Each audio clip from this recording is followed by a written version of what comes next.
Baik, kita masuk ke pertemuan keempat. Kita bahas mengenai topik kita baiknya membuat mobile apps atau kita membuat mobile application. Eh, Bukunya masih sama, kita pakai Professional Mobile Application Development. Nah, poinnya pada pertemuan ini kita mau melihat bagaimana sebetulnya pilihan-pilihan yang mungkin kita bisa buat antara membangun sebuah mobiles yang berbasis web atau kita membuat aplikasi mobile yang berbasis website. Nah, ada beberapa perbedaan terutama dalam penampilannya nanti, lalu juga perbedaan ketika kita melakukan pengembangannya atau pembangunannya. Oke, kalau bisa dilihat di sini bahwa trennya dari tahun 2007 sampai saat ini, apalagi itu yang namanya mobile application itu sudah semakin tinggi pengembangannya atau pembuatannya, sedangkan yang aplikasi desktop itu sudah jauh berkurang. Nah, apa sih yang disebut dengan mobile content? Ya, mobile content itu apa segala sesuatu yang tadinya dibuat untuk tampilan desktop akan disederhanakan bentuknya ketika dia ditampilkan menggunakan web browser yang ada di smartphone.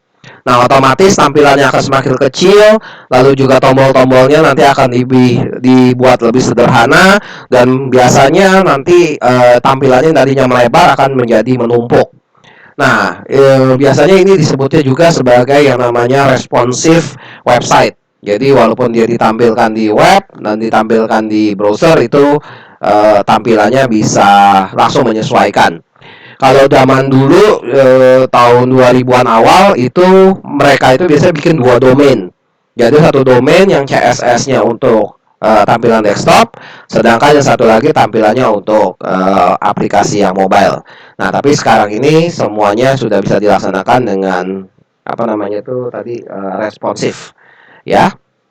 Nah, ini bisa dilihat juga penggunaan Android makin lama makin naik, sedangkan yang BlackBerry sudah habis, hilang, tidak ada lagi, ya. Lalu juga bisa dilihat secara data bahwa di Amerika juga merupakan brand yang masih berguna, yaitu Apple, ya. Nah, untuk mobile user browsing behavior biasanya itu mereka melakukan browser untuk sesuatu yang repetitif, ya, secara repetition. Lalu juga boredom untuk menghilangkan kejenuhan. Ya, maybe user hanya untuk menghabiskan waktu aja di lobby atau di dokter office, makanya mereka membacanya via web. Ya, urgency biasanya suddenly mereka butuh tahu di mana restoran yang buka. Nah, mereka bisa membuka menggunakan browsing, ya. Tapi yang lainnya lebih banyak mereka menggunakan aplikasi. Oke.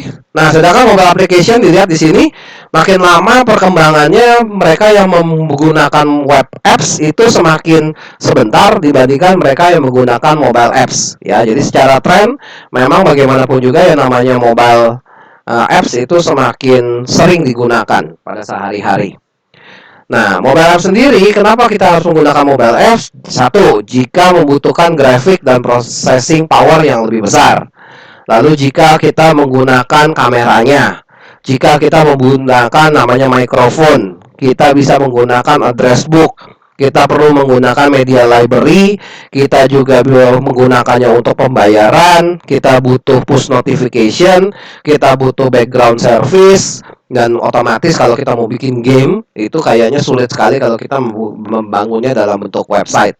Jadi kita akan bikin mobile application. Nah, kapan kita harus membuat sebuah mobile apps? Jadi nggak semua kondisi, apalagi kalau untuk perusahaan-perusahaan dan aplikasi bisnis, itu semuanya harus kita buat dalam bentuk apps, ya. Otomatis kita akan membuat apps baru, mobile apps, satu, jika kita menemukan sumber pemasukan baru. Jadi jika ada sumber pemasukan baru yang bisa kita dapatkan kalau menggunakan mobile apps, nah itu saatnya kita akan membuat. Lalu tipe-tipe mobile apps yang mungkin kita kerjakan, ya. Di sini bisa kita lihat. Yang pertama adalah buku, masalah bisnis, komik, communication, education, entertainment itu yang paling lumayan tinggi juga, lalu masalah finance, dan tetap yang paling nomor satu kenapa kita perlu membuat mobile application itu karena kita mau membuat games, karena games sekarang sudah berpindah full hampir semuanya ke platform mobile. Ya, lalu ada health and fitness, ada lifestyle, media and video, medical, musik audio, news magazine. Ya, itu juga sesuatu yang berkembang. Fotografi, productivity, shopping, social, sport, tools, and travel and lokal. Shopping ini masih 50-50 karena orang juga kadang-kadang masih menggunakan web untuk belanja. Ya. Lalu yang kedua pemikirannya adalah, do people really want to put your app in their mobile device? Nah, biasanya kalau di iOS itu mereka memang hampir 40 orang dalam satu perangkat iOS-nya itu ada 40 aplikasi. Kalau di BlackBerry hanya ada 14 zaman dulu ya. Kalau di Android cuma ada 20 aplikasi. Tapi sekarang kita boleh ngecek ke handphone kita masing-masing.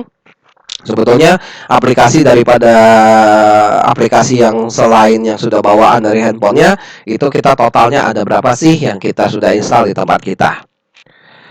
Ya, lalu kita juga harus pikirkan secara resource, apakah sudah memenuhi atau tidak, apakah ada programmer yang sudah siap untuk mengembangkannya. Lalu juga kita harus memikirkan solusi apa yang akan kita bawa ketika kita sudah membangunnya dalam mobile apps.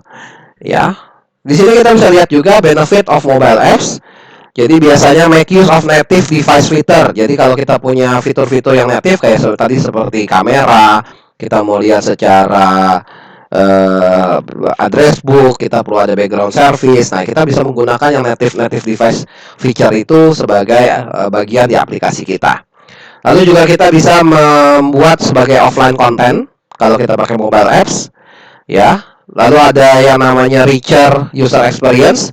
Jadi mereka yang menggunakan aplikasi kita secara apps itu lebih dapatkan yang namanya user experience lebih enak.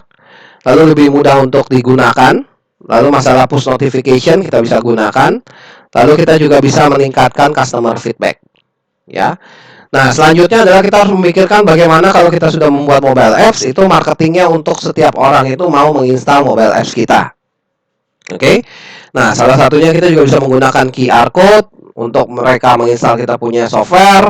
Lalu kita bisa advertising di App Store-nya, di App Market-nya.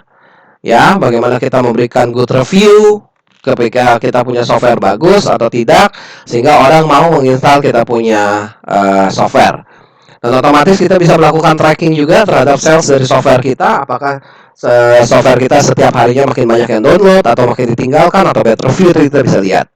Lalu juga kita bisa pastikan apakah kita sudah siap atau tidak di dalam pasar, ya. Nah, kalau dilihat di sini juga bahwa sebetulnya kita juga ada third party market, kita bisa jualan juga langsung ke tempat partner kita. Oke. Demikian yang bisa di bawah untuk pertemuan ini. Terima kasih, sampai jumpa pada pertemuan berikutnya.